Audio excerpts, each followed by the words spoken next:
नमस्कार। यादों के इस पुलिंदे में आपका स्वागत है। यह रिकॉर्डिंग मैं असल में कल करना चाहता था, कल यानी दिवाली के दिन, लेकिन घर में मुझे कोई एक भी ऐसा कमरा या जगह नहीं मिली जहां पर पटाखों के धूम धड़ाके की आवाज कानों को न रौंद रही हो। लोगों की चीख पुकार, गाड़ियों के हॉर्न जोर जोर से दबाना, एक तरह से पागलपन सा लग रहा था बाहर सब तरफ। धनतेरस पर भी वही हालत, दिवाली पर भी वही हालत, कल नया साल है, कल भी वही रहेगा और आज भी शुरू होने ही जा रहा है। हो सकता है इस रिकॉर्डिंग के बीच आपको बाहर कभी कभी पटाखों के फूटने की आवाज आ रही हो।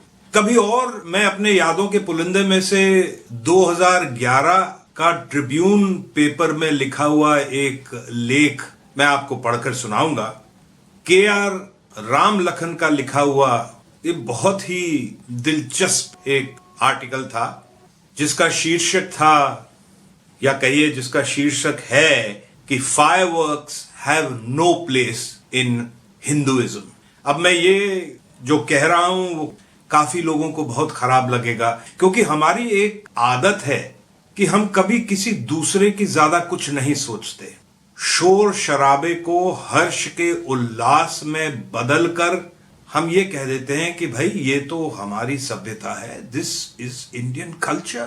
पर नहीं, आपने कभी ये सोचा है कि जिस तरह से पटाखे लोग चलाते हैं उससे वातावरण कितना दूषित होता है, पशु पक्षियों को कितनी तकलीफ होती है? और कभी ये सोचा है कि लोगों के घर में या आपके पड़ोस में कोई बीमार, कोई बुजुर्ग, छोटे बच्चे, बम फटने पर इस शोर से उन लोगों को कितनी घबराहट होती होगी? पर हम लोग ये कहां सोचेंगे। खैर, मेरे पास पिछले कुछ दिनों से काफी लोग हैं, उनको शायद ऐसा लगता है कि मैं उनकी आवाज को आगे बढ़ा सकता हूं। ये शायद मैंने पिछले कुछ वीडियोस में भी आप लोगों से कहा है। खैर, इस बार भी मेरे पास कुछ लिखित आया है जिसका लेखक का नाम या लेखिका का नाम श्रुति है, पर यह अज्ञात है। मुझे नहीं मालूम लिखने वाला कौन है, पर जो लिखा है वो बहुत बढ़िया लिखा है। दिवाली आपको मुबारक हो। सब जगह मनाई जा रही है, लोग बाहर निकल निकल के, मैंने तो ये भी सुना कि गले मिल रहे हैं। सोशल डिस्टेंसिंग का तो कोई मतलब ही नहीं है, मास्क तो गए भाड़ में। पर आपको कुछ याद है कि ये लोग कौन हैं जिनका नाम मैं अब आपको बता रहा हूं? सुधा भारद्वाज, वर्नन गोंजाल्विस, अरुण फेरेरा, सुरेंद्र गाडलिंग, गौतम नवलखा, उमर खालिद, सुधीर धावले, रोना विल्सन, शोमा सेन, महेश रावत और काफी कुछ ऐसे लोग जो अपने परिवार से दूर 2018 से जेल की दीवारों के अंदर सड़ रहे हैं। उनको बेल तक नहीं मिली है। पर क्या बोले, बेल की क्या जरूरत है? कोई मुझसे कह रहा था कि भाई पर्सनल लिबर्टी बहुत बड़ी चीज है, पर हमारे यहां तो लगता है कि जो पर्सनल लिबर्टी है वो बहुत ही सिलेक्टिव है, वो सिर्फ गिने चुने लोगों के लिए ही है। खैर, जो मेरे पास आया है मैं उसको पढ़ रहा हूं, पढ़ के आगे बढ़ा रहा हूं।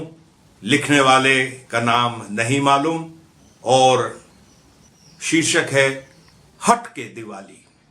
यह दिवाली कुछ अलग सी मनाना, हो सके तो एक दिया कम जलाना, हो सके तो एक दिया कम जलाना, कि हमसा कोई जेल में कैद है जिसका गुनाह सिर्फ ये है कि उसने आवाज उठाई जुल्म और नाइंसाफी के खिलाफ, और आवाज उठाई सियासतदारों की बेईमानी के खिलाफ।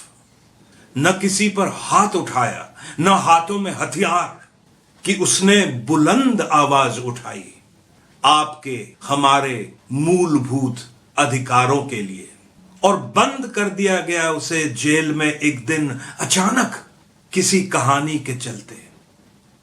और न जाने कितनी तारीखें दी कोर्ट ने फिर अगली तारीख देने के लिए। तो बस हो सके तो एक दिया कम जलाना। बेशक आप दिवाली जरूर मनाना, पर कुछ अलग सी मनाना। ये दिवाली कुछ हट के मनाना। जो मिठाइयां खाने खिलाने बैठे, हो सके तो एक मिठाई कम खाना। एक मिठाई कम खाना कि 80 साल के कवि, शिक्षक, समाज सेवक वरावरा राव अभी भी जेल में बंद हैं। उन्हें बेल नहीं दी गई और 83 साल के फादर स्टैन स्वामी को राजाओं की कोर्ट में अर्जी देनी पड़ी कि उन्हें जेल में स्ट्रॉ सिपर दिया जाए कि वे पानी तो पी सकें, क्योंकि पार्किंसन बीमारी में हाथ उनके कपकपाते हैं। राजाओं के मुंसिफ ने मांग लिए 20 दिन। सोचना जो था उन्हें कि यह अर्जी मानी जाए या खारिज हो। चलिए, आपकी गरम चाय का प्याला कहीं ठंडा ना हो जाए, जरा संभाल के पकड़ें। पानी तो उन्हें पीना है, इंतजार वे भी कर लें। आप ये तो न पूछ बैठेंगे कि कवि, लेखक, शिक्षक, विद्यार्थी, समाज सेवक ये भला क्यों कैद में है बंद? तो जरा गौर से देखें, अब यही है जो है कैद में बंद, क्योंकि इनका होना फांसीवाद के लिए खतरा है जो आज यहां पसरा है। चलिए, अब आप ये तो ना पूछेंगे, ये दिवाली कुछ अलग ही मनाना, जब हंसी के ठहाके लगाएं, हो सके तो धीमी आवाज में लगाना। जिनके घरों से उठा लिए गए हैं कवि, शिक्षक, लेखक, विद्यार्थी, समाज सेवक, उनके अपनों के दर्द का बस थोड़ा सा लिहाज करना। बेशक फिर आप चाहे दिल खोल कर हंसना। ये दिवाली कुछ जरा हट के मनाना। दुनिया का न सही, अपने बच्चों का सोचना।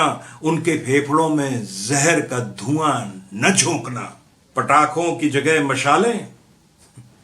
खैर, इतनी सी अलग दिवाली आप मनाएं तो थोड़ी सी मेरी मुबारकबाद भी रखना। ये दिवाली कुछ अलग सी मनाना, हो सके तो एक दिया कम जलाना। अपनी यादों में रखिएगा, ये सब जो कैद में अभी बंद हैं, जिनका नाम मैंने अभी लिया, ये हमारे फ्रंट लाइन डिफेंडर्स हैं। घरों से अलग कितने लोग हैं। अगली बार जब भी आप एक दिया जलाएं, एक कम जलाइएगा। और अगर जलाएं तो सोचिए कि हमारे देश के दिए का क्या हो रहा है। वो कब जलेगा, उसकी रोशनी कब प्रज्वलित होगी, कब हमारे समाज को साफ करेगी, या उसकी रोशनी हमारे समाज की गंदगी को दिखाती है, इसलिए वो दिया हम जलाते ही नहीं हैं। आवाज उठाइए, बुलंद करिए अपनी स्वाधीनता को, और पर्सनल लिबर्टी को सिलेक्टिव मत होने दीजिए। नमस्कार।